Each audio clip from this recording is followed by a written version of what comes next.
There are one or two plant families that are really popular, and this particular one is the phlox.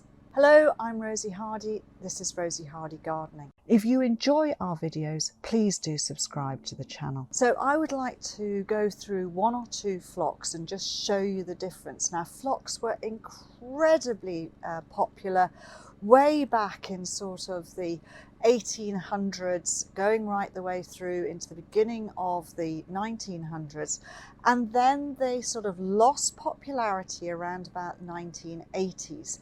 I don't know why. They just became a plant that people didn't want as much, but they've become popular again, which is great because they are a very good plant.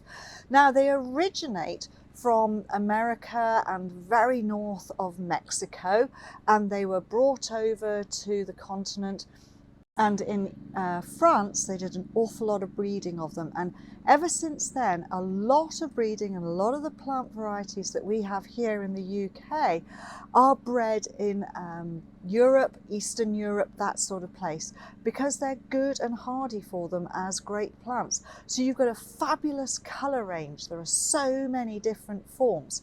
So I'm going to start with the paniculata types. Now, the paniculata types are the ones that you would mostly know. These are the midsummer flowering herbaceous phlox, which create big clumps, and then you have these fabulous big flowers in mop heads right on the top of the plant, and you can give them a haircut and they will rebloom and they look really good. This particular one is Danielle. Danielle is a really good clear white.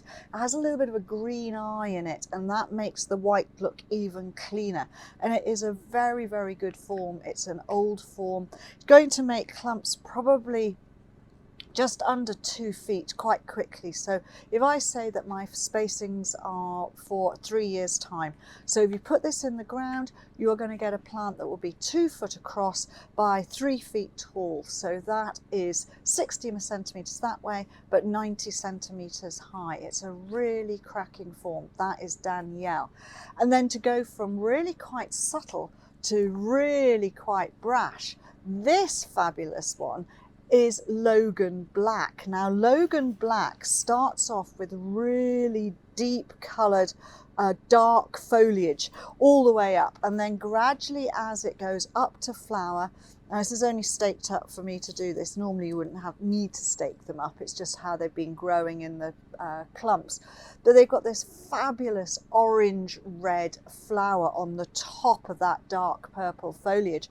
So again, they're going to make about 2 foot across and then be around about the 3 foot, maybe 4 foot height. So 60 centimeters across, but 90 to 1 meter tall. And the perfume, you can't smell it, so the perfume's quite sweet on that one, whereas the perfume on Danielle is more of a what I would call a traditional phlox smell. So they do have different perfumes depending on what they are. So that is 2 forms there. And then there are lots of different pinks. So this beautiful one here is Dresden pink, and then this one here is Bright Eyes. Now, Bright Eyes again is another one of these ones which starts off, the foliage has always got a dark tint to it, and then it comes up and you've got this big pink flowers with these lovely dark centers. This is a very old variety. It's one of the first of the breedings. It's a lovely form. So that is Bright Eyes. Now, all of these paniculatas are basically going to get to that 2 foot. They just vary in height. Bright Eyes will get to around about the 3 feet mark, and it will be really fabulous. Then you've got this one, Dresden China, which is not offered that much, but the individual flowers on this are actually slightly bigger, and they've got a white center with a little bit of a dark pink to them. And again, they've got a really good, sorry you can't smell these because they are absolutely delicious. Yeah, very much your traditional phlox smell. So Dresden China is a little bit taller, probably 1 meter 20, but we're still talking about that 2 foot across. So this is a much taller form than the other ones that I've spoken about so far. So we have the lilac purple ones here. This one here is Grey Lady. This is an old variety. This, a little bit like Dresden China, is not one that's widely available, but it's a really beautiful form. It's a lovely one. And this one again is going to get somewhere around about 1 metre in height. But these fabulous lilac around the edge and the white eye, it's a really beautiful one. So that is Grey Lady. And then this quite bright purple one here is Purple Flame. So this is quite a new breeding. And these ones have been bred to be slightly shorter, free flowering. And this one has this lovely purple flower on it. So it's a really good form from that point of view. So instead of being right up near the metre high, this one is around about 2 foot. So this one is going to be 60, maybe only 45 centimetres across. So a slightly smaller, both in stature and in width as well. So that is one of the Flame series. There are a lot of Flame ones around, and they're quite a new breeding. Recently I set up an email newsletter, and if you want to sign up, then please click in the comments link below or scan the QR code on the screen now. If you sign up, you get an exclusive video. This is a video of me explaining colour combinations and plant combinations in real gardens. So also in amongst the phlox paniculata types are some with variegated foliage, and this one is quite a lovely one. This again is an older variety. This one is Nora Leigh. Now Nora Leigh has got this very good variegation. I'm not always keen on all variegation, but this is quite good. It's got a dark green centre and then a cream to the outside.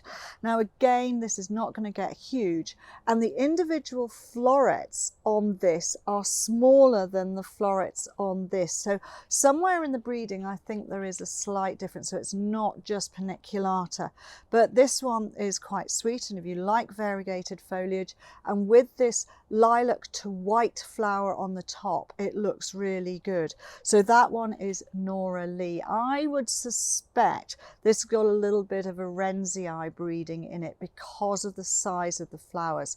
So if I was to take the individual flowers off Nora Leigh, which is, oh, can't get it into their fingers like that, and then take a flower, say, off this one here, the Grey Lady, you can see the differences in the size of those two flowers. So there's quite a bit of difference when you see that. The structure is the same, they're just a different size. So that is something to be aware of. Do you want large flowers, or do you want small flowers and lots of them? Do you want variegation? There are all sorts of different things that you can get. And again, perfume on that is slightly different. It's slightly sweeter. So those are the paniculata varieties, with one which I am a little bit suspect that it might be slightly different in its breeding. Then we've got this one here, which is a different species. And this one is the Phlox arendsii. Now, Phlox arendsii is a very upright forming one. It doesn't make such big clumps, but it's very tall. So it will get up to at least 1 metre 50, I would have said. So you're talking about 4 feet for this particular one. And it has lots and lots of flower. It's a big head on this, but the florets are again tiny. So they're even smaller than the Nora Leigh, but they are tiny in comparison to the actual normal paniculata types. So you can see we've got quite a lot of different flower sizes in all of these different forms that are here. So the arendsii types, there are quite a few different named forms. This one is just the straight species. And they are really quite fine, and they're lovely. They sort of fit in between the spring flowering phlox and the midsummer flowering phlox, which are the paniculata types. So they're out just fractionally earlier than that, but they keep on going. And if you cut them back slightly, they will give you a secondary flower. So that is a really good form there. Then you've got the Phlox maculata types, which are the woodland phlox, and these have a different shaped head. So instead of the mop head that you get on the paniculatas, so this is This is your mop head of the paniculata. So we look at this one here. So this is your rounded mop head of the paniculata. On the maculata, it's cylindrical, so it's going up in a cylinder like this. So it's a completely different looking plant. It also has a different leaf shape. So the leaf shape is much, much narrower. It's much more pointed, narrower, etc. And it has a stem which is always a slightly different colour. So this is Maculata alpha. So I said woodland, so these are happy in part shade really. So part shade, not too much sun, a reasonable soil that has a bit of moisture in it. So that is the difference between these. So you can plant these in your woodland or shady areas, part shade to shade, and they will be quite happy. Again, this is going to be taller than it is in the pot here. It's going to make a clump probably about 90 centimetres height with the flowers, and then a nice round clump at the base. It's not going to get as big as the other forms, probably around about 45 centimetres. Again, there are different forms of the maculata, and these don't tend to get mildew on them either, so that is great. So that is another form. So we'll just take a floret off this, and it's somewhere intermediate between those two. So we've got these different sizes of flower heads on the different forms that we've got there. That gives you some reference as to their sizes by putting them next to something that you can measure against. So we have spring phlox, such as the Chattahoochee, all of the Variegated types, a lot of the moss phloxes, which are all those ones which you see on alpine screes, etc., flowering all the way through the spring. Then you go on to your your maculata and your arendsii, which flower sort of after the other ones finish. And then you go on to your paniculata types, which are really your midsummer phlox, full in that herbaceous border look. So these are really great. So they're lovely, lovely plants. All of them are pretty easy to grow.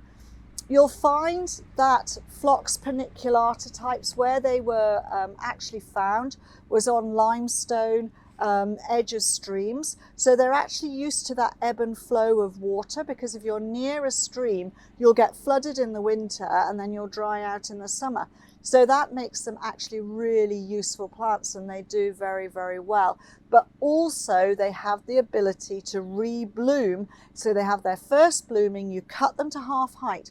Now the one thing to say about cutting them back is never cut them back much lower than around about that. So this is around about 8 to 10 inches, something around, what's that, 20, 25 centimetres. Don't cut them right down to ground level, not when you're doing it when you want a reblooming. So you'll cut them to that height and they'll come back. You can, if you have a big clump, cut the front down a little bit, allow the top to flower. The front will come up and flower. You can then cut the back down. That will rebloom, and you'll extend the season of that particular plant by quite a long way. So those are just tricks of what you can do with it all. So you have to decide what your ground is like, what you want in there, but they are a fabulous plant to put in the garden. Thank you very much for watching, and please do subscribe to the channel. If you want to watch another video of mine, YouTube thinks this one is perfect for you.